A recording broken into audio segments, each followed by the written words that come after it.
DD किसान, बदलते भारत की शान।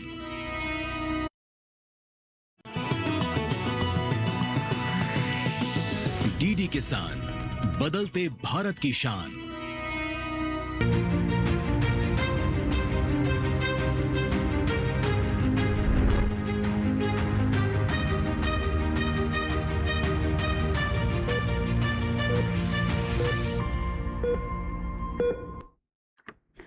नमस्कार, स्वागत है आपका स्वस्थ किसान में। मैं हूं अंजू सिंह। स्वस्थ किसान एक ऐसा कार्यक्रम है जिसमें हम बात करते हैं आपके स्वास्थ्य की।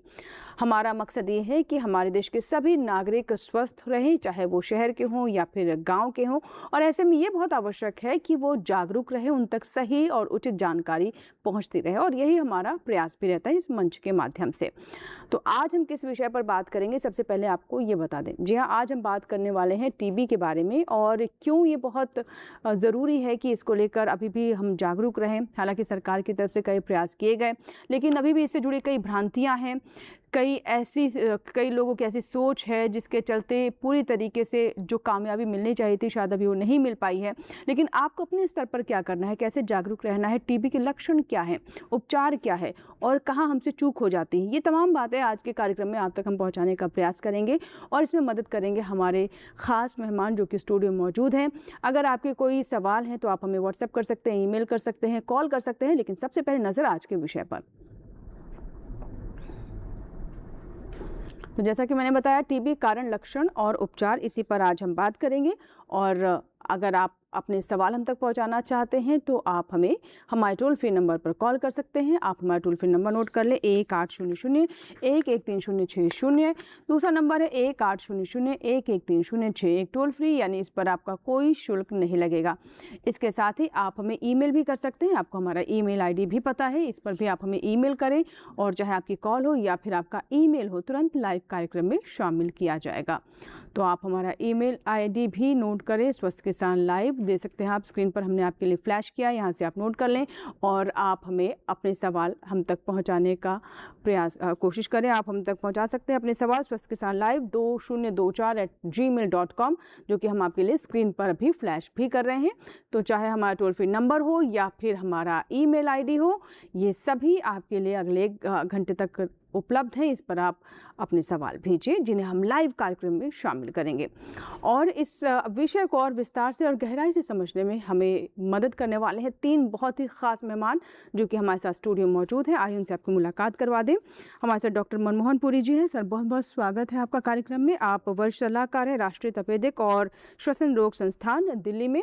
और हमारे साथ डॉक्टर रविंद्र कुमार दीवान जी हैं। सर, आपका भी बहुत बहुत स्वागत है। आप प्रधान सलाहकार हैं वक्ष शल्य चिकित्सा राष्ट्रीय तपेदिक और श्वसन रोग संस्थान दिल्ली में। आपका भी एक बार फिर से स्वागत।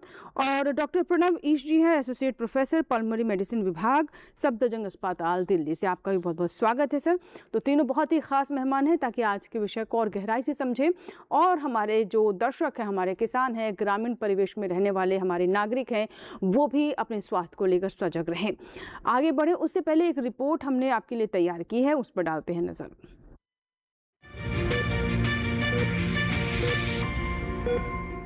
नमस्कार, मैं हूं भूमि। आज हम बात कर रहे हैं एक गंभीर लेकिन पूरी तरह ठीक होने वाली बीमारी, टीबी के बारे में। टीबी यानी क्षय रोग एक संक्रामक बीमारी है जो बैक्टीरिया के कारण होती है। यह मुख्य रूप से फेफड़ों को प्रभावित करती है, लेकिन हड्डियों, दिमाग और किडनी जैसे अन्य अंगों को भी नुकसान पहुंचा सकती है। टीबी का सबसे प्रमुख लक्षण है लगातार खांसी। इसके अलावा बुखार, रात में पसीना आना और तेजी से वजन घटना भी इसके संकेत हैं। जिन लोगों को मधुमेह, HIV, एड्स या अन्य पुरानी बीमारियां हैं या जिनकी रोग प्रतिरोधक क्षमता कमजोर है, उनमें टीबी होने का खतरा अधिक होता है। टीबी एक संक्रामक बीमारी है, यानी ये एक व्यक्ति से दूसरे व्यक्ति में फैलती है। जब कोई संक्रमित व्यक्ति खांसता या छींकता है तो बैक्टीरिया हवा में फैल जाते हैं और आसपास के लोग इसकी चपेट में आ सकते हैं। इसलिए अगर परिवार में किसी को टीबी है तो सावधानी बेहद जरूरी है। मरीज से उचित दूरी बनाए रखें और खास तौर पर बच्चों को उसके संपर्क से दूर रखें। अगर समय पर इलाज न मिले तो टीबी जानलेवा भी हो सकती है, लेकिन अच्छी बात यह है कि इसका इलाज एंटीबायोटिक दवाओं के पूरे कोर्स से संभव है। जन्म के बाद लगाया जाने वाला बीसीजी टीका भी टीबी से बचाव में मदद करता है। इसके अलावा साफ सफाई रखना, बार बार हाथ धोना और रोग प्रतिरोधक क्षमता को मजबूत बनाए रखना बहुत जरूरी है। टीबी से लड़ने में शरीर की प्रतिरोधक क्षमता यानी इम्यूनिटी का बड़ा योगदान होता है। इसलिए नियमित व्यायाम, योग और संतुलित दिनचर्या अपनाएं। टीबी के मरीज को अपने खान-पान पर विशेष ध्यान देना चाहिए। प्रोटीन के लिए अंडे, चिकन, मछली और दालें, ऊर्जा, कैलोरी के लिए चावल, गेहूं, रागी, शकरकंद, बादाम और केला, विटामिन और खनिज के लिए हरी सब्जियां, गाजर, टमाटर, संतरा और नींबू, स्वस्थ वसा के लिए मेवे और बीज, साथ ही भरपूर मात्रा में पानी पीना भी जरूरी है। और याद रखें, तले भुने, ज्यादा मसालेदार भोजन और तंबाकू से दूर रहें। सही इलाज, संतुलित आहार और थोड़ी सी सावधानी क्षय रोग को हराने के लिए यही सबसे बड़ा हथियार है। धन्यवाद।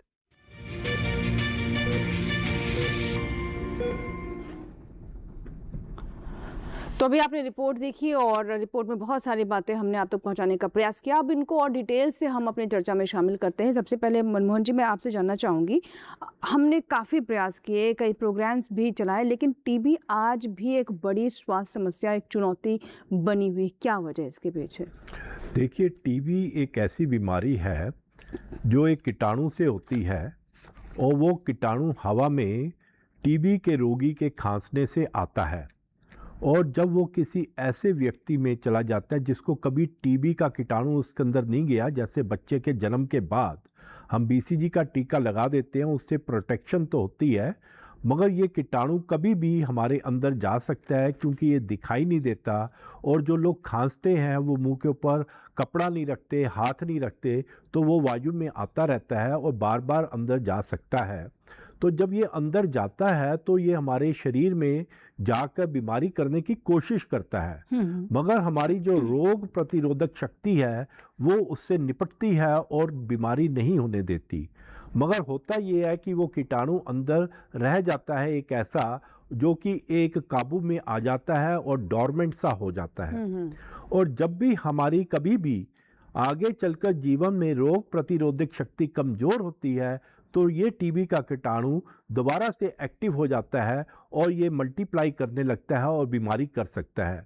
तो ऐसी स्थिति हमारे जीवन में तब आती है जब हमारी रोग प्रतिरोधक शक्ति कम होने लगती है। जैसे अगर हमारे को कोई तनाव आ जाए शरीर में, या हमारी भूख कम हो जाए, या किसी तरह से न्यूट्रिशन कमज़ोर हो जाए, या ऐसी बीमारियां जिनमें रोग प्रतिरोधक शक्ति लग जाती है, जैसे डायबिटीज़ हो जाती है, किडनी की डिजीज़ हो जाती है, HIV हो जाती है, और भी कई तरह की बीमारियां होती हैं जिनमें माल न्यूट्रिशंस भी है। तो ये जब सब हो जाता है तो ये रोग प्रतिरोधक शक्ति जब कमज़ोर होती है तो टीबी का कीटाणु अपने आप निकल आता है, जो कि एक तरह से छुपा हुआ होता है शरीर के अंदर। तो जब तक ये कीटाणु शरीर में होता है तो हमारे को एक खतरा जरूर होता है टीबी होने का। तो ये देखा गया है कि अगर एक आदमी के जीवन काल का अगर हम देखें पूरे में तो ये 10% का रिस्क है throughout his life to develop the TB. तो इससे बचने का सबसे बड़ा उपाय ये है कि हमारे को अपने शरीर को स्वस्थ रखना चाहिए और अपने शरीर में रोग प्रतिरोधक शक्तियों को कंट्रोल में रखना चाहिए। ये तो किसी भी बीमारी से लड़ने के लिए या फिर एक स्वस्थ जीवन के लिए बहुत महत्वपूर्ण है। ये सिर्फ टीबी के लिए नहीं, लेकिन आप अपने खान पान पर, अपने लाइफस्टाइल पर, अपनी प्रतिरोधक क्षमता पर, इम्यूनिटी पर ध्यान दें। ये तो वैसे ही स्वस्थ रहने के लिए बहुत आवश्यक है। और अगर आप इन बातों पर ध्यान देते हैं तो जो बीमारियाँ हैं वो उतनी आसानी से आपको चंगुल में नहीं ले पाएंगी। डॉक्टर दीवान, अब मैं आपसे जानना चाहूँगी कि भारत सरकार की टीबी उन्मूलन जो योजनाएं हैं उनकी प्रगति कहाँ तक है? देखिए, ऐसा है कि 2015 में WHO ने सस्टेनेबल डेवलपमेंट गोल्स में टीबी एलिमिनेशन का एक प्रयास सारी दुनिया में करने का एक डिसीजन लिया था। और 2017 में हमारे प्रधानमंत्री ने ये कहा कि हम 2025 तक टीबी को भारत से टीबी मुक्त कर देंगे। लेकिन टीबी मुक्त करने का मतलब ये नहीं है कि एक भी मरीज नहीं होगा। इसका मतलब यह है कि 2015 में जितने नए केस होने थे उससे 80% कम केस हो जाए। तो इससे, क्योंकि उसके बाद भारत सरकार ने बहुत ज़्यादा एफर्ट्स लगाए, हमने जगह जगह डायग्नोस्टिक फैसिलिटीज़, ट्रीटमेंट फैसिलिटीज़ सब डेवलप करी, तो उससे ये हो पाया अभी तक 8 सालों के अंदर जो 80% की बजाय हम 21% इंसिडेंस कम करने में सफल हुए हैं। और ये जबकि लगता है कि हमने अपना गोल अचीव नहीं किया, लेकिन सारी दुनिया ने ये गोल अडॉप्ट किया था, वो केवल इससे आधा ही अचीव कर पाए। जी। तो जितनी प्रोग्रेस भारत ने करी है वो double the rest of the world. तो ये सारे एफर्ट्स, बिकॉज टीबी अपने आप में एक पेचीदा चीज़ है, जैसे डॉक्टर पुरी ने बताया, इन्फेक्शन अंदर चला जाता है, उसके बाद कब वो एक्टिव हो जाए, मेल नरिशमेंट, गरीबी, ओवर क्राउडिंग, डायबिटीज़, HIV या कोई और ऐसी बीमारी होना बहुत संभव है। जी जी। इसलिए जो है हम अपने गोल्स के अंदर हम ये नहीं कहेंगे हम असफल रहे हैं, हमने पार्शियल सफलता प्राप्त करी है और वो भी काफ़ी एनकरेजिंग है बिकॉज ऑफ द एक्सेसिव जैसे गवर्नमेंट ने सपोर्ट दिया। डॉक्टर प्रणम, अब क्योंकि कुछ बातें हमें डॉक्टर मनमोहन जी ने बताई, लेकिन अब एक मेडिकल की दृष्टि से और समझने की कोशिश करें तो शुरुआती लक्षण क्या होते हैं, और क्योंकि खांसी या इस तरह की चीज़ें अन्य समस्याओं के साथ भी जुड़ी होती है, तो ये कई बार मुझे लगता है समझने में भी देरी हो जाती है, और जब पता चलता है तब शायद इलाज में भी देरी हो जाती है। तो इसके शुरुआती लक्षण कैसे हम डिस्टिंग्विश करें कि ये दरअसल टीबी के लक्षण हैं? बहुत अच्छा सवाल है मैडम। पहले ऐसे कहते थे कि 3 हफ्ते की खांसी में टीबी बलगम का जांच कराएं, फिर हमने इसको 3 हफ्ते से 2 हफ्ते इसीलिए करा क्योंकि जैसे आपने कहा कई बार देरी हो जाती है डायग्नोसिस में। तो आजकल ऐसे 10 सिम्टम्स मतलब 10 लक्षण हैं जो लिस्ट में डाले गए हैं, जो अगर आपके पास हैं तो आपको टीबी सोचना चाहिए। उनमें से पहला लक्षण यही है खांसी 2 हफ्ते से ज़्यादा, दूसरा है बुखार, तीसरा है रात को पसीने आना, चौथा है वजन कम, पांचवा है भूख कम लगना, छठा है अगर आपको शरीर में और कहीं गांठें आ रही हैं जिन्हें हम अंग्रेजी में लिम्फ नोड बोलते हैं, जैसे गले में या फिर कहीं और गांठें बन रही हैं। बच्चों के लिए बहुत इंपॉर्टेंट लक्षण है वजन ना बढ़ना, जैसे बच्चे का समय के साथ वजन बढ़ना चाहिए, अगर उसका वजन नहीं बढ़ रहा है तो वो भी एक लक्षण है। और रह दे के सबसे ज़्यादा टीबी फेफड़े में ही होती है, तो हम बुखार, खांसी में खून, वजन कम और भूख कम पे ही ज़्यादा फोकस करते हैं। तो ये हमें सबको पता होना चाहिए कि अगर ऐसे सिम्टम्स किसी भी इंसान को हैं तो उसको जाकर, बहुत आसान है आजकल, गवर्नमेंट सारे सेटअप्स में अवेलेबल है, बलगम की हम टीबी के लिए जांच करते हैं और उसके लिए हमारे पास मुफ्त इलाज है जो पूरे 6 महीने का इंसान लेके ठीक हो सकता है, लेकिन सही समय पर पहुंचना बहुत ज़रूरी है। जी, तो सर जैसा कि आपने बताया भी शुरुआत में कि कैसे हमारे अंदर इसका जो टीबी को कॉज करने वाला जो मुख्य कारण है वो हमारे शरीर में ही पनपता रहता है और हमें पता नहीं चलता है। तो सर आगे मैं आपसे जानना चाहूँगी कि वो कौन सी स्थितियाँ होती हैं जब ये समझे कि गंभीर स्थिति है। मनमोहन जी क्या बताना चाहेंगे इसमें? देखिए, अगर किसी व्यक्ति का वज़न काफ़ी कम हो गया है और खांसी हो गई है और उसने उसका इलाज नहीं किया, और अगर उसको उसके साथ डायबिटीज़ हो गई है या HIV का पेशेंट है, या अगर उसको हम एक्सरे करते हैं तो उसके एक्सरे में देखते हैं कि लंग्स जो से हैं पूरी तरह से प्रभावित हैं, या फिर उसके बाद एक्सरे में एक पर्टिकुलर टाइप की टीबी होती है जैसे मिलरी ट्यूबरकुलोसिस होती है, वो हो गई है, और या अगर टीबी ने उसके दिमाग को प्रभावित कर दिया है और मेनिंजाइटिस हो गई है, तो ये कुछ कंडीशंस ऐसे होती हैं जो कह सकते हैं कि ये स्थिति गंभीर है। अगर वजन काफ़ी कम हो गया है, उसका बॉडी मास इंडेक्स काफ़ी कम हो गया है और उसे सांस लेने में भी तकलीफ होने लग गई है, क्योंकि देखा गया है कि काफ़ी लोग जो उनसे टीबी के पेशेंट ऐसे होते हैं कि उनके अंदर धूम्रपान की भी आदत होती है और काफ़ी दिनों तक उन्होंने धूम्रपान किया होता है, तो उनके फेफड़े भी कमज़ोर होते हैं।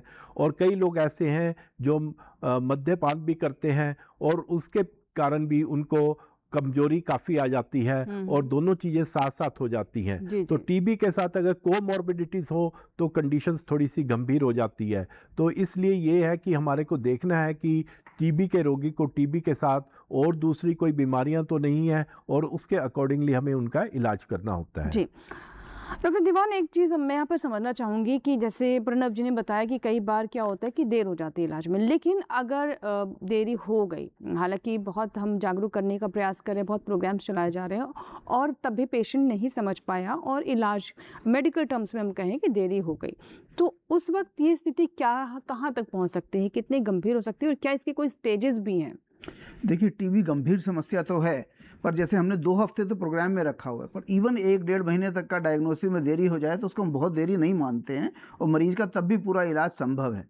जैसे डॉक्टर पुरी ने कहा, जनरली जो वो मरीज जो कोमॉर्बिड हैं या जिनका न्यूट्रिशनल स्टेटस इतना कम है, for instance basal metabolic index less than 14 is an indication कि उस मरीज को भर्ती करके इलाज कराया जाए। और भारत में यही सबसे कॉमन है कि उनकी मेल न्यूट्रिशन बहुत कम है, जिसकी वजह से ज़्यादा गंभीर टीबी डेवलप होती है, या जो वो लोग जो स्मोकर्स या अल्कोहलिक हैं। तो और दूसरा जो एक्सरे के अंदर के फेफड़े की इन्वॉल्वमेंट, कितना प्रतिशत फेफड़ा इन्वॉल्व है, एक्सटेंसिवली इन्वॉल्व है, तो वो ज़्यादा गंभीर हो जाते हैं। तो वो मरीज जिनका सांस फूल रहा है, जिनको बुखार बहुत है, जिनकी वजन कम हो रहा है, जो बहुत तेज, जिनके अंदर कमजोरी बहुत ज़्यादा है, देखने में ही लग रहा है कि वो काफ़ी बीमार हैं, वही मरीज गंभीर होते हैं। पर इवन इफ गंभीर हालत में हम डायग्नोज कर रहे हैं तब भी 90% से अधिक चांस है कि हम एप्रोप्रिएट इलाज से ठीक कर सकते हैं। जी जी, एक कॉलर है विपिन है जिन्होंने सागर मध्य प्रदेश से कॉल किया है। आइए इनका सवाल लेते हैं। विपिन जी बताइए क्या सवाल है आपका। हेलो विपिन जी, मुझे सुन पा रहे हैं आप? जी नमस्ते मैम। नमस्कार विपिन जी, बताएं क्या जानना चाहते हैं। मेरे 2-3 सवाल थे। पहला मैं ये जानना चाह रहा था मैम कि जो ड्रग रजिस्टर्ड टीबी होती है ये क्या है, डॉक्टर साहब से जाना था, ड्रग रजिस्टर्ड टीबी। और दूसरा सवाल ये था कि अस्थमा के लक्षण भी कुछ टीबी से मिलते जुलते होते हैं, तो कैसे पहचान करें। और सर्दी जुकाम भी होती है और कुछ खट्टा खा लिया जाए तो तब भी 10-15 दिन तक खांसी चलती ही रहती है, तो पहचान कैसे, क्या जरूरी है ऐसे में भी जांच कराना। और एक और जानना था कि जो टीबी के पेशेंट होते हैं, कहते हैं भारत सरकार की तरफ से उन्हें कुछ राशि दी जाती है पोषण आहार के लिए, तो जो मरीज हैं वो कैसे जुड़ सकते हैं उससे। ठीक है डॉक्टर प्रणब, पहले इनके 2 सवाल हैं, मुझे लगता है वो आप। तो सबसे पहला सवाल है ड्रग रेजिस्टेंट टीबी। टीबी में जो हम दवाइयां देते हैं वो 6 महीने के लिए चलती हैं। पहले 4 दवाइयां होती हैं जो बाद में 3 हो जाती। बट अगर उनमें से कोई दवाई असर नहीं कर रही है, जो हमें आजकल बलगम के टेस्ट से ही पता लग जाता है, तो हम उसे पहले से ही लेबल कर सकते हैं ड्रग रेजिस्टेंट टीबी। उसके लिए भी हमारे पास दवाइयां हैं। इनफैक्ट अब हमारे सरकारी प्रोग्राम में ड्रग रेजिस्टेंट टीबी की जो पुराने ज़माने में 18 से 20 महीने की दवाई चलती थी, वो भी अब 6 महीने या 9 से 11 महीने के छोटे इलाज हैं। तो हम सबसे पहले जब बलगम का टेस्ट भेजते हैं टीबी के लिए, उससे एक तो टीबी कंफर्म करते हैं कि वो टीबी का कीटाणु है, और दूसरा ये भी पता करते हैं कि जो दवाइयाँ हम देंगे वो उस पर असर करेंगी कि नहीं, और उसके हिसाब से ट्रीटमेंट मिलता है। दोनों ही दवाइयाँ, चाहे वो ड्रग सेंसिटिव टीबी हो या वो ड्रग रेजिस्टेंट टीबी हो, ये दवाइयाँ सरकारी उपलब्ध हैं, किसी मरीज को कोई खरीदनी नहीं पड़ती। दूसरा सवाल आपका बहुत अच्छा था। एस्थमा के मरीजों में भी खांसी होती है, बट एस्थमा के मरीजों में फेफड़े की बीमारी नहीं, उनके एयरवेज की बीमारी, मतलब सांस के रास्तों की बीमारी। तो उनका जब सांस का रास्ता पतला होता है तो उनको सांस बहुत फूलती है। ऐसे मौसमों में होती है जब बारिश हो रही होती है या जब ठंड होता है। और एक चीज़ होती है वीज, जैसे सांस में साई साई की आवाज़ आना। ये एक एस्थमा का लक्षण है जो काफ़ी कॉमन है, जब बच्चे भी बताते हैं कि हमें सांस में सीटी जैसी आवाज़ आ रही है, साई साई की आवाज़ आ रही है, और वो कभी कभी होता है। टीबी एक कीटाणु है जो फेफड़े में इन्फेक्शन करता है, जिसकी वजह से आपको खांसी होगी, बलगम होगा, बुखार होगा। दमे वाले एस्थमा मरीजों में बुखार नहीं होगा जब तक इन्फेक्शन ना हो। और दूसरा आपने अच्छा बोला, कफ कोल्ड। अगर आपको एक वायरल इन्फेक्शन हुआ है, वो जनरली नाक से शुरू होता है, तो छींके आना, नाक बंद होना, नाक बहना, और उसके बाद खांसी होना टीबी का कॉमन मैनिफेस्टेशन नहीं है। वो हो सकता है एक वायरल इन्फेक्शन हो जो समय के साथ ठीक हो जाए। टीबी ऐसा है जो फेफड़े में आपका इन्फेक्शन करता है। डॉक्टर दीवान, एक सवाल और था हमारे दर्शक का कि क्या सरकार की तरफ से कोई राशि दी जाती है क्या, और या फिर कोई और भी सहायता ऐसी है? देखिए, हमने जब ये रियलाइज़ किया कि मेल न्यूट्रिशन, जिनको पूरा खाने को पर्याप्त नहीं मिल रहा है, उनके अंदर मोर्टेलिटी, उनके अंदर डेथ्स भी टीबी में सबसे ज़्यादा है, और उनको इलाज करना ज़्यादा मुश्किल होता है। तब से 2017 में एक राशि है 500 रुपये पर महीने, वो हर मरीज जो कि टीबी प्रोग्राम में रजिस्टर्ड है, और निक्षय मित्र करके एक वो है प्लेटफॉर्म है, जिसके अंदर उसकी जब वो सरकारी प्रोग्राम में एंटर होता है तो उसके साथ ही उसकी निक्षय में एंट्री हो जाती है। वो हर मरीज को जो है 500 रुपये उसके आधार कार्ड से लिंक्ड उसके अकाउंट में हर महीने ट्रांसफर होते हैं। अच्छा। और ये राशि बढ़ाकर 1000 रुपये भी कर दी है। इसके अतिरिक्त भी है निक्षय मित्र करके, जिसके अंदर वॉलंटरी पर्सन, जो इंडिविजुअल लोग हैं या संस्थाएं हैं, वो मरीजों को अडॉप्ट कर सकती हैं। तो उसमें जो है ऐसी खाने पीने की और समस्याओं, एक फूड बास्केट का जो है प्रोविजन है, जो हर महीने मुफ्त दी जाती है। तो इसको जुड़ने का तरीका यह है कि एंट्री हो जाए in the official programme. Nikshay जो प्रोग्राम है हमारा, जो निक्षय.com के। ठीक है सर, फिलहाल यहाँ पर हम छोटा सा ब्रेक लेंगे, और ब्रेक के बाद जब वापस आएंगे तो बात करेंगे टीबी भी क्या अलग अलग तरह के होते हैं, फेफड़ों के अलावा क्या शरीर के और अंगों पर भी इसका प्रभाव होता है। बात करेंगे छोटे से ब्रेक के बाद।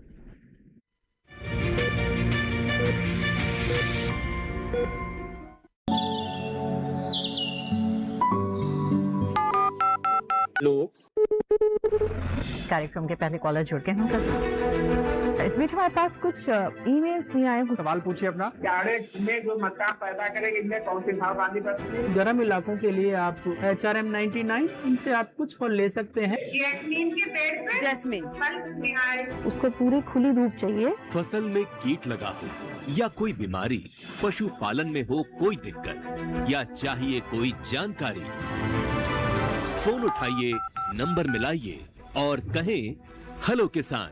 सोमवार, बुधवार और शुक्रवार शाम 6 से 7 बजे सिर्फ DD किसान पर।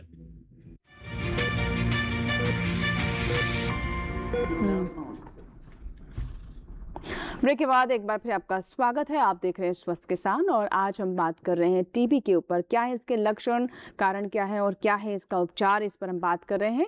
और एक कॉलर है हमारे साथ फोन लाइन पर, पिंकी डोडिया है, जिन्होंने हमें मध्य प्रदेश के उज्जैन से फोन लगाया है। आइए पिंकी जी से बात करते हैं। पिंकी जी, स्वागत है आपका स्वस्थ किसान में। बताएं क्या सवाल है।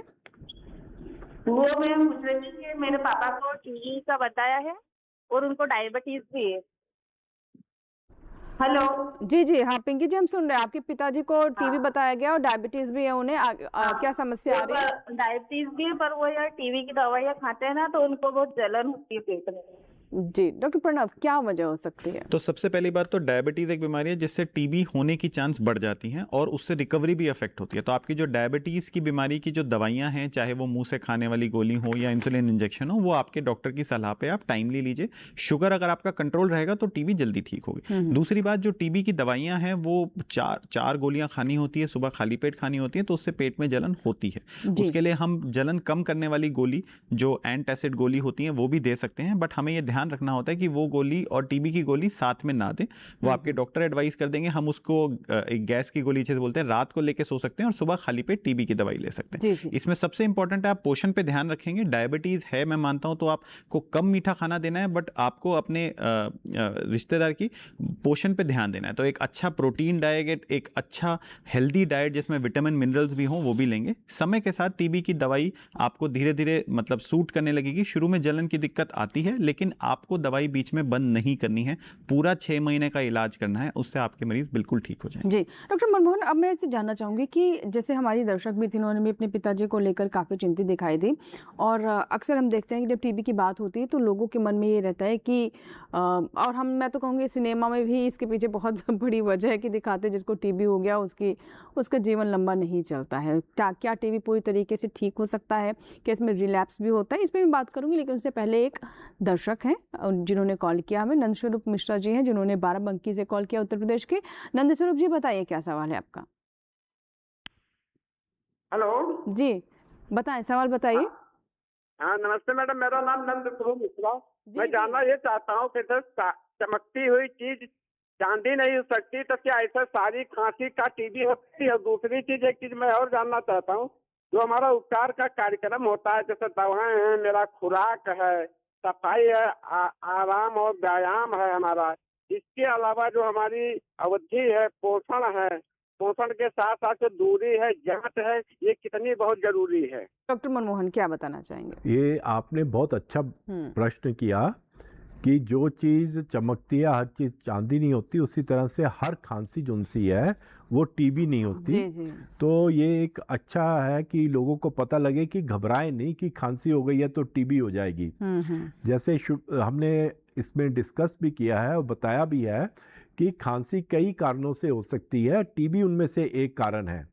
और ज़्यादातर खांसी जोनसी है मौसम के चेंज होने से, जो हमारे को वायरल होता है उससे हो जाती है। अपर रेस्पिरेटरी ट्रैक्ट इन्फेक्शन बोलते हैं, उसमें गला खराब होने से हो जाती है। खांसी जुकाम जिसे हम कहते हैं उससे हो जाती है। और ये ज़्यादातर 1 हफ्ते के अंदर या 2 हफ्ते के अंदर ठीक हो जाती है, जिसके लिए थोड़ा सा इलाज ले सकते हैं, गुनगुना पानी पी सकते हैं, पानी शहद में डालकर पी सकते हैं, और ये अपने आप भी ठीक हो जाती है। इससे घबराने की बात नहीं होती। मगर अगर ये 2 हफ्ते में ठीक नहीं होती, तब चिंता का विषय होता है कि क्या ये टीबी तो नहीं है। तब उसके लिए जांच करवानी पड़ती है। अगर बलगम आ रहा है तो बलगम की जांच से पता लग जाता है, और अगर कोई दिक्कत होती है कि बलगम नहीं आ रहा, तो किसी भी स्वास्थ्य केंद्र में जाकर आप चिकित्सक से मिलते हैं, तो वो देखकर ज़रूरत पड़ने पर एक्सरे कर भी देखता है कहीं ये टीबी तो नहीं, और उसके साथ उसके दूसरे लक्षण भी देखे जाते हैं कि बुखार है या नहीं, वजन कम हो रहा है या नहीं, या आपका संपर्क किसी टीबी के रोगी के साथ है या नहीं। अगर आपका संपर्क किसी टीबी के रोगी के साथ है और खांसी है और वो 2 हफ्ते से कम भी है, तब उसमें शक ज़्यादा हो सकता है टीबी का, तो उसमें जांच करवा लेना बहुत ज़रूरी होता है। और बाकी आपने जो बताया कि हमारे को स्वस्थ रहने के लिए व्यायाम करना चाहिए, ये तो बहुत ज़रूरी है कि ये हम सब लोगों को व्यायाम भी करना है और सैर भी करनी है, और सुबह उठकर शाम को जब भी समय मिले तो हमारे को अपने शरीर के लिए कुछ समय देना चाहिए। योगा करना चाहिए, कसरत करनी चाहिए, स्वस्थ खाना खाना चाहिए जिसमें हरी सब्जियां हैं, फल है, और अगर उसमें है चना है, दाल है, इस तरह की चीज़ अपने खाने में रखना चाहिए। तो ये बिल्कुल कहते हैं ऐसा रंग बिरंगी थाली आपकी होनी चाहिए। और वो अगर आप एक संतुलित भोजन की बात कर रहे हैं तो तरह तरह के रंग आपकी थाली में हो जो बताते हैं कि आपका भोजन जो है वो पोषकता से भरपूर है। फिलहाल एक कॉलर है राकेश, जिन्होंने हमें कॉल किया है। जल्दी से उनका हम सवाल ले लेते हैं।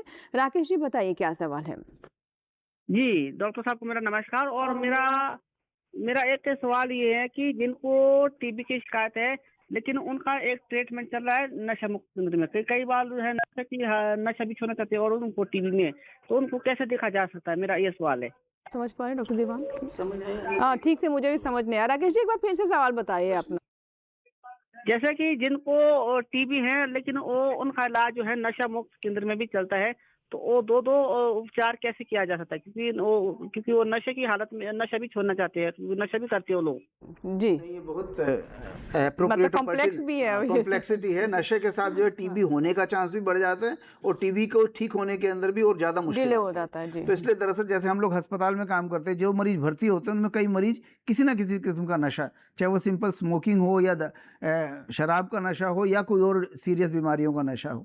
तो इस सिचुएशन के अंदर आई थिंक उस मरीज को एक इंस्टीट्यूशनल केयर की ज़रूरत है, जहाँ भर्ती करके हम उनका नशा मुक्ति जो रिहेबिलिटेशन फैसिलिटी है उसमें मरीज को भर्ती कराएं। और उसके साथ ही क्योंकि टीबी की दवाइयाँ तो वही रहती हैं, वो भी उनको साथ में दी जाएँ तो फिर भी ठीक होने की काफ़ी संभावना है।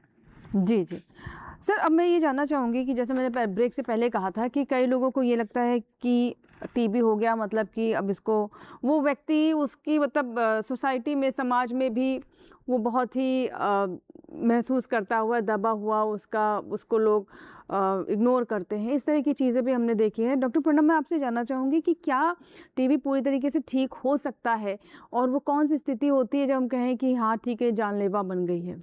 तो सबसे पहली बात तो टीबी का जब एक कीटाणु है हम इलाज करते हैं 6 महीने, तो उस 6 महीने में वो इंसान आगे किसी को फिर इन्फेक्शन नहीं फैला सकता।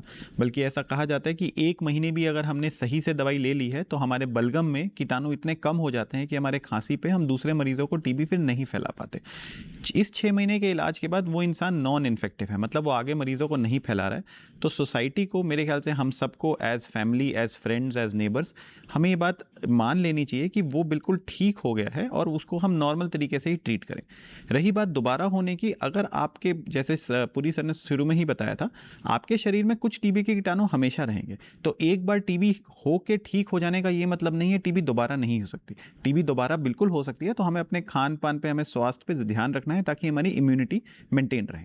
अगर हमारी टीबी कुछ ऐसे ऑर्गन्स में फैल जाए, जैसे दिमाग में फैल जाए जिसको मेनिंजाइटिस बोलते हैं, जिससे बेहोशी हो जाए, या दिल के चारों तरफ पानी बन जाए, या आंतों की टीबी हो जाए जिसमें आंतें फट जाए, मतलब ऐसे कुछ लक्षण होते हैं, या फिर फेफड़े की टीबी जिसमें फेफड़े में बहुत ज़्यादा इन्वॉल्वमेंट है, पेशेंट ऑक्सीजन या वेंटिलेटर पे चला जाए, तो टीबी जानलेवा हो सकती है। बट आपको मैं बोलूँगा 100 में से ऐसा मुश्किल से 1 केस होता है। ज़्यादातर मरीज टीबी के बुखार खांसी के साथ आते हैं। ज़्यादातर मरीजों में फेफड़े की टीबी होती है और टीबी का 6 महीने का पूरा इलाज करके हम बिल्कुल ठीक हो सकते हैं। जी जी, किरण एक दर्शक हैं जिन्होंने महाराष्ट्र से हमें कॉल किया। जल्दी से उनका सवाल लेते हैं। किरण जी बताइए क्या सवाल है। हेलो किरण जी, मुझे सुन पा रही हैं आप? हेलो जी जी सुन पा रही हैं मुझे? हाँ बताएं। आपका सवाल ठीक से नहीं आ रहा है, ठीक से। हमारी जो धर्मपत्नी है ना, हाँ, तो उनको जो नेक नोट्स रहते हैं, लिम्फ नोड, ठीक है, नेक नोट्स रहते हैं ना, तो वहाँ पे जो गठिया आई गर्दन के नीचे, तो गर्दन के नीचे जो गठिया आई है, तो डॉक्टरों ने उन्हें टीबी का पॉजिटिव बताया हुआ है। तो मेरा 2 साल का बच्चा है, तो उसको दूध पिलाने को कोई दिक्कत आ सकती है क्या? इसमें आपकी गिल्टी की टीबी है, फेफड़े की टीबी नहीं है। गिल्टी से हम सुई की जांच करते हैं, सीटी स्कैन करते हैं और टीबी डायग्नोस करके इलाज करते हैं। ये गिल्टी की टीबी एक इंसान से दूसरे इंसान में नहीं फैल सकती। तो पहली बात तो बच्चे को माँ से दूर नहीं करना है। रही बात दूध में, अगर कोई माँ टीबी की दवाई खा भी रही है तो भी वो बच्चे को ब्रेस्ट फीड दूध पिला सकती है। अगर माँ को खांसी हो तो एक चीज़ मैं ज़रूर बोलूँगा, माँ मास्क यूज़ कर सकती है या खांसते समय अपने बाजू में खांसे और हाथ पे या बच्चे के मुंह पे ना खांसे। वैसे गिल्टी की टीबी नहीं फैलती, तो माँ को बच्चे से कृपया करके दूर ना करें और आराम से ब्रेस्ट फीड कर सकते हैं। जी बिल्कुल, लेकिन इलाज ज़रूर इसका लेते रहें, क्योंकि बच्चे की भी जिम्मेदारी उनके ऊपर है और उनका स्वस्थ रहना बहुत महत्वपूर्ण है। फिलहाल यहाँ पर एक छोटा सा ब्रेक लेंगे, लेकिन ब्रेक के बाद जब वापस आएंगे तो बात करेंगे क्या टीबी उस स्थिति में भी पहुँच जाती है जहाँ पर उसे हमें ऑपरेट करना पड़े, ऑपरेशन की स्थिति बन जाए, वो कौन सी स्थितियाँ होती हैं और ऐसा कब होता है, जानेंगे छोटे से ब्रेक के बाद।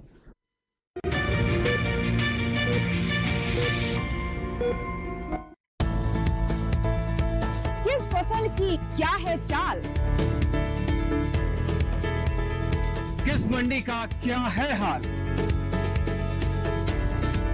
उतरते चढ़ते भाव का असर, आयात निर्यात का क्या है असर, कैसा रहेगा आगे बाजार, बताएंगे मंडियों के जानकार। देखिए मंडी खबर सोमवार से शनिवार शाम 5 बजे सिर्फ दूरदर्शन किसान चैनल पर।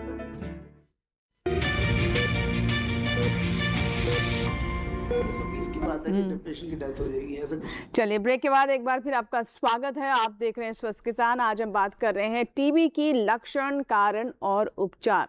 लक्षण पर हमने चर्चा कर ली, अब बात करते हैं कारण पर भी हमने काफ़ी सारे डिस्कशन किए, लेकिन उसका उपचार क्या हो सकता है। तो सर मैं अब ये जानना चाहूँगी कि क्या टीबी ऐसी स्थिति में भी, और या फिर वो कौन सी स्थितियाँ होती हैं जो हमें ऑपरेशन करने की ज़रूरत पड़ती है। डॉक्टर देवान, देखिए वैसे टीबी के अंदर ऑपरेशन बहुत कॉमन नहीं है, पर उसकी कुछ कॉम्प्लिकेशंस और सीक्वल हैं जिसके अंदर हमें टीबी सर्जरी की ज़रूरत पड़ सकती है। क्योंकि टीबी सबसे कॉमन फेफड़ों की होती है, तो फेफड़ों के अंदर जब इलाज पूरा हो जाता है, कुछ मरीजों को, बहुत कम मरीज है 4 या 5%, इलाज के बाद बार बार खांसी में खून आता है। इसका मतलब ये नहीं कि उन्हें बार बार टीबी हो रही है या बार बार खांसी चलती ही जा रही है, उसका मतलब कुछ हिस्सा उनका, जैसे कोई चोट लगने से निशान रह जाता है, वैसे फेफड़े का कुछ हिस्सा ऐसा खराब हो गया कि वो सिम्टम्स दिए जा रहे हैं, तो उसको हम सर्जरी से ठीक कर सकते हैं, तो इसलिए वो एक सर्जरी की इंडिकेशन है। दूसरा, कुछ मरीजों को टीबी के अंदर फेफड़े के साथ छाती में पस पड़ जाती है, उसके लिए कई किस्म के जो उस पस को निकालने के लिए ट्यूब डालनी पड़ती है, कई किस्म के ऑपरेशन है जो करने की जरूरत पड़ सकती है। और इसके अलावा जैसे पूरी साहब ने बताया, टीबी किसी भी ऑर्गन को हो सकती है। जैसे आंतों की टीबी हो जाए तो आंतों में सिकुड़ जाती है, उनको ऑपरेशन से ठीक करना पड़ता है। हड्डी की टीबी हो जाए तो हड्डी के डिफरेंट ऑपरेशन करे जाते हैं। ब्रेन की टीबी हो जाए तो उसकी ड्रेनेज वगैरह के लिए न्यूरोसर्जन डिफरेंट ऑपरेशन करते हैं। तो वो डिपेंडिंग अपॉन साइट कि किस जगह की टीबी हुई है, ऑपरेशन की जरूरत पड़ती है। पर ऑपरेशन टीबी का पहला इलाज नहीं है, वो विशेष परिस्थितियों में ही किया जाता है। जी जी डॉक्टर मनमोहन, अब मैं आपसे जानना चाहूँगी, मैं आगे बात करूँगी कि इलाज में कौन कौन से आधुनिक तकनीकें हैं, लेकिन उससे पहले मैं एक बार इस पर भी टच करना चाहूँगी कि जांच को लेकर हमारे पास आज के दौर में कौन कौन से आधुनिक तकनीकें हैं, क्योंकि हमने देखा कि हम भी काफ़ी इवॉल्व हुए हैं इस बीमारी के साथ, इस समस्या के साथ, और हमने तकनीक हो या फिर इसके ट्रीटमेंट का तरीका हो, बहुत सारी चीज़ें समय के साथ सुधरी हैं, बेहतर हुई हैं। लेकिन उससे पहले एक कॉलर हैं, पहले हम उनसे बात कर लेते हैं। हेलो, सुमित जी हैं जिन्होंने हमें कॉल किया है। हेलो सुमित जी, मुझे सुन पा रहे हैं आप? हाँ नमस्कार जी। जी नमस्कार सुमित जी, बताइए क्या सवाल है? मैं सवाल ये है जी, टीवी है। हाँ जी, टीवी है जी, टीवी।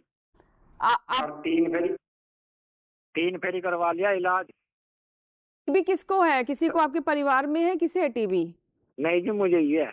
अच्छा आपको है, ठीक है। डॉक्टर मनमोहन, आप कुछ पूछना चाहेंगे? डायरेक्ट बताइए, आप अपनी परेशानी बताइए। क्या 3 दफा आपने इलाज करवा लिया है, तो क्या हुआ? एक तो जी खांसी नहीं जा रही, मनगम भी बहुत जा रहा था, अब तो खैर कम हो गया। ओके। अच्छा जी, तीसरे फेरी अब का इलाज फिर वहीं से चल रहा, मुझे वहीं से सरकारी से ही। ओके। आप अच्छा जी, एक तो सांस में दिक्कत हो रही बहुत ज्यादा। हुक्का पीते हैं? नहीं जी। सिगरेट पीते हैं? नहीं जी। पहले पीते थे? हाँ जी। देखिए, आपकी उम्र कितनी है? उम्र तो 45 के करीब आ रही जी। और कितने साल आपने हुक्का बीड़ी सिगरेट पिया? ये तो अभी छोड़ दी जी। अभी छोड़ी। अब देखिए, आपको ना ये, हाँ, आपको जो टीबी है, टीबी का इलाज आपका जहाँ से भी हो रहा है, वहाँ पर उन्होंने आपकी बलगम की जांच कर कर देखी होगी। अगर उसमें कीटाणु आए होंगे टीबी के, तो उसके हिसाब से उन्होंने आपको टीबी की दवाई दी होगी, तो उससे खांसी होती है। और जब एक बार टीबी का इलाज हो जाता है और दोबारा होती है और तिवारा होती है, तो इसका मतलब आप अपने शरीर का पूरी तरह से ध्यान नहीं रखते। आप बीड़ी सिगरेट फिर भी पीते रहते हैं, जिससे आपका फेफड़ा कमज़ोर हो जाता है और उससे आपको टीबी दोबारा हो जाती है, और उससे फेफड़ा कमज़ोर होने से आपको एक और दूसरी बीमारी हो जाती है जिसे सांस की बीमारी COPD कहते हैं। उसमें भी खांसी होती है और हो सकता है आपको सांस लेने में भी दिक्कत होती हो, चलने पर आपका सांस फूलता हो, सीढ़ी चढ़ने पर सांस फूलता हो, काम करने पर सांस फूलता हो। तो ये बहुत ज़रूरी है कि टीबी के इलाज के साथ साथ आप अपनी ये आदतें जो उनसी है धूम्रपान की, उनके ऊपर अंकुश लगाइए और अपना इलाज पूरा करवाइए। और उसके बाद कुछ हद तक आपको खांसी वगैरह आ सकती है, उसके लिए आपकी जांच की जाएगी, आपको जांच कर और दवाइयां देंगे जिससे आपकी COPD जो हो चुकी है उसे कंट्रोल में करेंगे, जिससे आपको खांसी नहीं आएगी और आपका सांस लेने में आराम आएगा। जी डॉक्टर मनमोहन, एक चीज़ मैं ये भी जानना चाहूँगी कि ये भी कहते हैं कि टीबी के इलाज में एक तो पेशेंट का धैर्य बहुत ज़रूरी है, पूरे धैर्य के साथ उसे दवाएं खानी है और नागा नहीं करना है, ये कितना महत्वपूर्ण रहता है? देखिए, अगर टीबी की बीमारी ऐसी है क्योंकि ये बैक्टीरिया स्लो ग्रोइंग बैक्टीरिया है और इसके लिए ये बड़ा ज़रूरी है कि हमारे शरीर में जो हम दवाइयाँ देते हैं वो रेगुलर हो, जिससे हमारे शरीर के ब्लड के अंदर उसका एक लेवल जो उनसे है ड्रग जिस लेवल कहते हैं वो मेंटेन रहे। क्योंकि बीच में अगर ये कहीं भी कम हो जाता है तो बैक्टीरिया जो उनसे है उस कम दवाई के लेवल पर रेजिस्टेंट हो जाता है और एक ड्रग रेजिस्टेंस बन जाती है। तो ये अगर बीच में नागा करते हैं, जिसको इर्रेगुलर ट्रीटमेंट कह देते हैं, उससे क्या होता है कि ये जो टीबी 6 महीने में ठीक होने वाली है वो रेजिस्टेंस होकर दूसरी टीबी हो जाती है जिसे ड्रग रेजिस्टेंस कहते हैं, जिसके ट्रीटमेंट में दूसरी दवाइयाँ दी जाती हैं जो कि काफ़ी कॉस्टली हैं, मगर भारत सरकार उन्हें दे रहे हैं। इसका ये मतलब नहीं है कि हमें नागा करना है और वो दवाइयाँ खानी है, मगर उन दवाइयों का साइड इफ़ेक्ट भी ज़्यादा होता है। ये हमें ध्यान रखना चाहिए कि हमारे को एक मौका मिला है भगवान की तरफ से कि जब हमें टीबी हो गई है कि हम उसका इलाज कर सकें। उसका जब हमें पता लग जाता है तो हमें इसका ठीक तरह से इलाज कर लेना चाहिए। दवाइयाँ हमें मिली हैं, डॉक्टर की सलाह से आप दवाई लीजिए और उसका लगातार सेवन कीजिए। अगर उसके बीच में कोई दिक्कत आती है, अगर आपको उल्टी आती है, किसी तरह की दिक्कत होती है, तो स्वास्थ्य कार्यकर्ता से बात करिए, वो जांच करेगा कि आपको कोई साइड इफेक्ट तो नहीं है, दवाई रोकनी है या नहीं रोकनी है, वो आपको बताएगा दवाई रोकनी है। अगर वो रोकेगा तो एक नियम से रोकेगा और उसके बाद आपका टेस्ट कर दोबारा से दवाई शुरू करेगा तो आप बिल्कुल स्वस्थ हो जाएंगे, तो किसी तरह की परेशानी नहीं आएगी। तो मगर ये है कि आपको अपने स्वास्थ्य कार्यकर्ता के कहे अनुसार ठीक तरह से दवाई लेनी है और नियमित जांच करवानी है और उनके पास समय पर जाकर अपनी जांच करवाते रहना है। और दवाई खाने से अगर कोई भी दिक्कत होती है तो उनसे आपको संपर्क करना है। जी जी बिल्कुल। डॉक्टर प्रणव, जैसे कि डॉक्टर मनमोहन ने कहा कि जो दवाइयाँ हैं बहुत महंगी होती है, लेकिन सरकार की तरफ से वो मुहैया कराई जाती हैं और दुर्लभ भी है, मैं ये भी कहूँगी इसकी जो दवाएं हैं, लेकिन उतनी ही लाभकारी है, उतनी ही कारगर भी है। आगे मैं आपसे ये समझना चाहूँगी कि आज के समय में टीबी के इलाज में क्या कई नई आधुनिक तकनीकों का भी इस्तेमाल किया जा रहा है और वो क्या है, लेकिन उससे पहले एक कॉलर है, उनसे बात कर लेते हैं। हेलो जी नमस्कार, बताइए क्या सवाल है आपका? मैम, मेरा लांस का टीबी है, फेफड़े में पानी हो गया था जी। मैं असम से बोल रहा हूँ। मेरा लांस में टीबी हो गया था, आपका पानी जमा हो गया था। जी जी। तो दवाई अभी 6-5 महीना हो गया रेगुलर खा रहा हूँ। तो मेरा पीठ बहुत दर्द होता है, मैंने सांस लेने से पीठी में बैक में पूरा दर्द फील होता है, किस लिए? ठीक है डॉक्टर प्रणव। टीबी की दवाई तो आप बंद नहीं करेंगे। सबसे पहली बात, पूरे 6 महीने का इलाज लेंगे। जैसा कि पुरी सर ने बताया था, टीबी की दवाई के कुछ साइड इफेक्ट होते हैं। कई मरीजों में उल्टी आना, पीलिया हो जाना, उसमें हम लिवर फंक्शन टेस्ट कराते हैं और दवाई समय समय के हिसाब से बदलते हैं। अगर हमारे आंतों के चारों तरफ पानी भरा है या फेफड़ों के चारों तरफ पानी भरा है तो पहली बात तो वो समय लेता है, कुछ समय के बाद ही वो पानी धीरे धीरे ठीक होता है। तीसरी बात, अगर आपका फिर भी वजन कम हो रहा है, आप खाना नहीं खा पा रहे हैं, उल्टी हो रही हैं या फिर आपके पेट में बहुत ज़्यादा ही दर्द है, तो आप अपने कार्यकर्ता को दिखाएं। ज़रूरत के हिसाब से वो आपका अल्ट्रासाउंड करेंगे या आगे जांचें करेंगे और उसके हिसाब से दवाई देंगे। लेकिन टीबी की दवाई इसमें ज़रूरी है कि आप अपने हिसाब से नहीं रोकेंगे, उसको पूरी तरह कंटिन्यू करें। 5 महीने आप पहले ही खा चुके हैं दवाई। ऐसा भी हो सकता है कि टीबी का कोई कॉम्प्लिकेशन हुआ हो जो आपका डॉक्टर देख के उस हिसाब से इलाज करेगा। जी डॉक्टर दीवान कुछ कहना चाहते हैं? पेशेंट्स में ना काफ़ी संभावना है, जब छाती में पानी पड़ता है पूरा इलाज के से टीबी तो ठीक हो जाती है। जैसे ठीक होने के बाद जो पानी जम जाता है वो फेफड़े के चारों तरफ जम के उसको सिकोड़ सकता है। उसके अलावा कभी कभी वो दर्द दर्द भी देता है। तो ये पेशेंट हम सर्जरी के लिए इवेलुएट कर सकते हैं। इन मरीजों को सर्जरी से बहुत फायदा होता है। अच्छा, तो सर सर्जरी के लिए क्या करें, ये कहाँ जाएं, कुछ सलाह देना आसाम से है ना, तो अपने जो भी लोकल मेडिकल कॉलेज के अंदर इवेलुएट कराएं और वो फिर अप्रोप्रिएट थोरेसिक सर्जिकल रेफरल करेंगे। इसके अंदर थोड़ी डिटेल जांच की जरूरत पड़ती है, कई दफा सीटी स्कैन वगैरह भी करने की जरूरत पड़ती है। इंसिस्टमेंट मतलब कि पानी ने सिकोड़ के लंग को सिकोड़ा हुआ है या नहीं है, या किसी हिस्से में पस जमा हो गई जिसकी वजह से बहुत दर्द हो रहा है। तो ऐसे कुछ मरीज होते हैं जिनको सर्जरी से बहुत फायदा मुमकिन है। सर, अब जैसे मैंने आधुनिक तकनीक के बारे में बात की थी, क्योंकि आपने सर्जरी के बारे में बात की है, तो क्या किस तरह की आधुनिक तकनीकें हैं? हम बहुत इम्प्रूव मेडिसिन की तो बात कर रहे हैं जो कोर्स करना होता है मरीजों को, लेकिन उसके साथ साथ क्या कुछ तकनीकों का भी इस्तेमाल हो रहा है? देखिए, सबसे पहले तो जब फेफड़े की सर्जरी की टीबी होती थी वो बहुत एक मेजर ऑपरेशन होता है। पहले बहुत उसके अंदर मॉर्बिडिटी मोर्टेलिटी काफ़ी थी, अब ऑलमोस्ट 0% मॉर्बिडिटी और मोर्टेलिटी के साथ किया जा सकता है। और दूसरा, कई मरीज हम मिनिमल एक्सेस अप्रोच, जैसे दूरबीन की सर्जरी है, उस दूरबीन से ही कर सकते हैं, जिससे मरीज को बड़ा लंबा चौड़ा इंसिजन या बहुत दिनों तक अस्पताल में न रहना पड़े।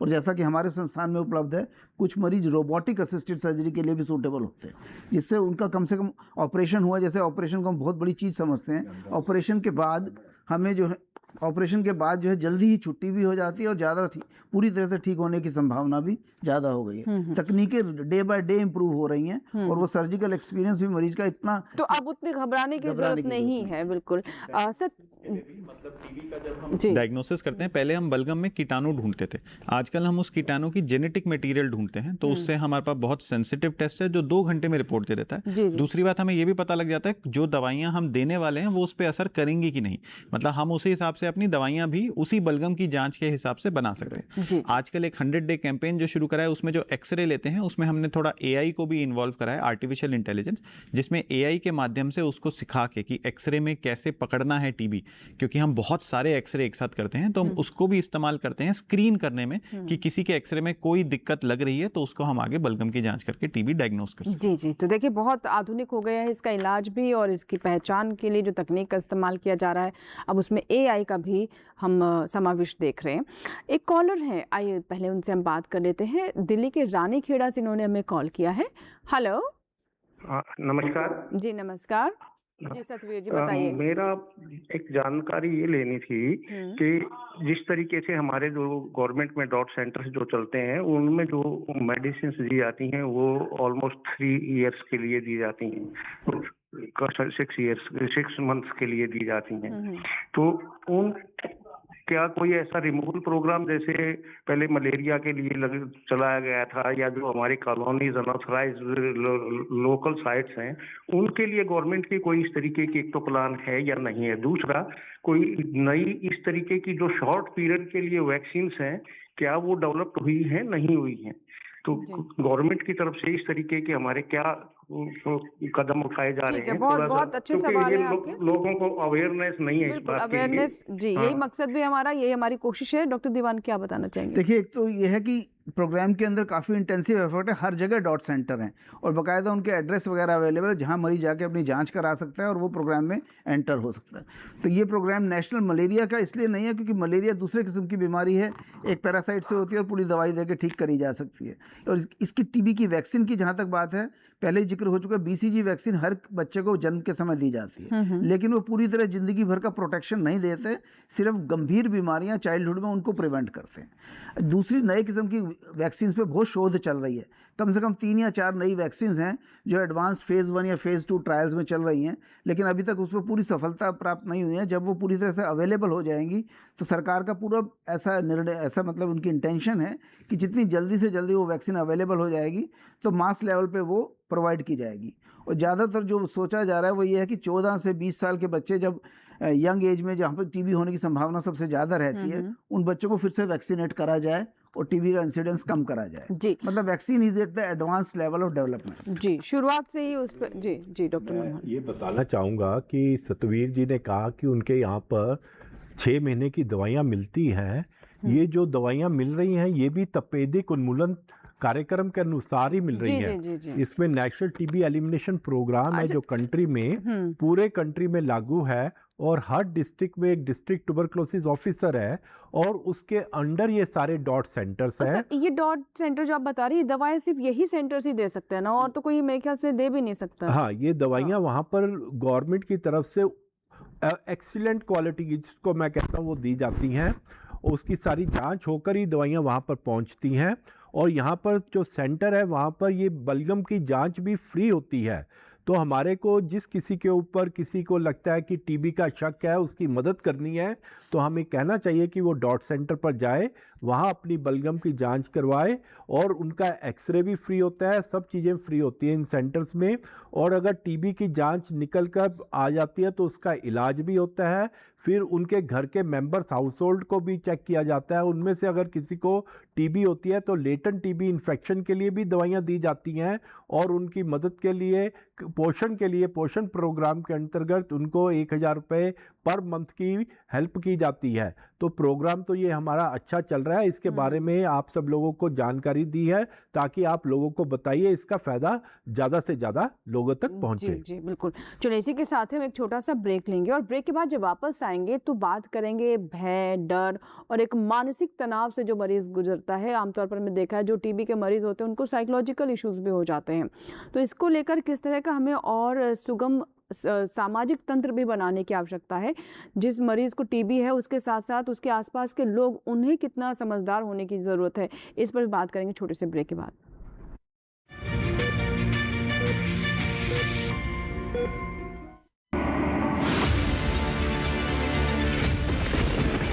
बारिश हो या हो तूफान, ओलावृष्टि या तापमान, या हो पर्यटक स्थलों का पूर्वानुमान, पाला हो या कोहरा हो, या हो वायु की गुणवत्ता, सबकी सटीक जानकारी, सबका सटीक विश्लेषण। देखिए हमारे साथ मौसम खबर में। मौसम खबर, देश के मौसम का सबसे तेज और सटीक विश्लेषण, रोजाना शाम 7:30 बजे डीडी किसान पर।